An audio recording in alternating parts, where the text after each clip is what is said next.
coming to this game, talagang iniisip ko lang maging positive. I want the team to feel na they have a leader that will be with them all throughout every moment of the game, every possessions. Talagang positive lang ako and optimistic about kung paano ko binibigyan ng tiwala yung teammates ko. So yun, natuwa naman din ako kasi naniwala lang talaga kami na nothing is impossible, bilog ang bola. How does it feel to be able to lead a team na kayo yung nakasweep sa game for the first time since the Sobrang fulfilling ng pakiramdam kasi the past few days wasn't in favor for us. We were really struggling dun sa side ng chemistry and everything. So this whole week in preparation for Team Live, winwork out talaga namin yon. I organized a short team building for us just to get to know each and everyone deeper. Tapos after no, naging smooth, naging magaan lahat ng ensayo namin and relationship wise. Tsaka mas na-strengthen namin yung support system namin together. Kaya kanina, kahit anong anggulo sa depensa sa taas, sa depensa sa ilalim, mararamdaman mo talaga yung malasakit ng bawat isa Tsaka yung teamwork. Yun yung talagang gumana siguro sa amin today. Saan kayo nag-team building sa mga Manila lang.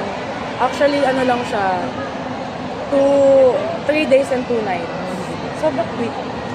Yun, ako nagluto, pinaglutuan ko sila. Yes, tapos binigyan ko lang sila ng mga assignment, karoon kami ng konting activities.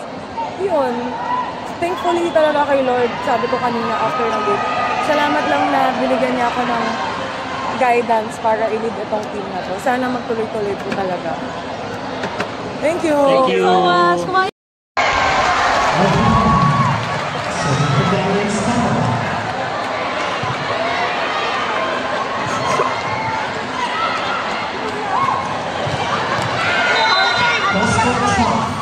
Ilang oras ba yun?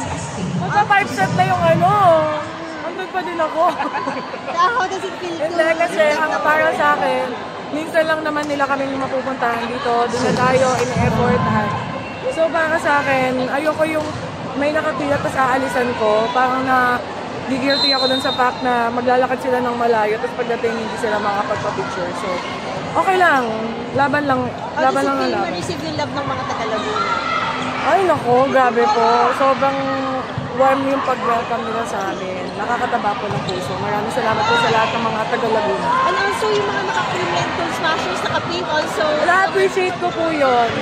Kahit na alam kong favorite nila, kunwari favorite team nila, pero yung magpa-picture sila sa akin, na-appreciate ko po talaga yun. Ibig sabihin, na-appreciate din nila ako as a player.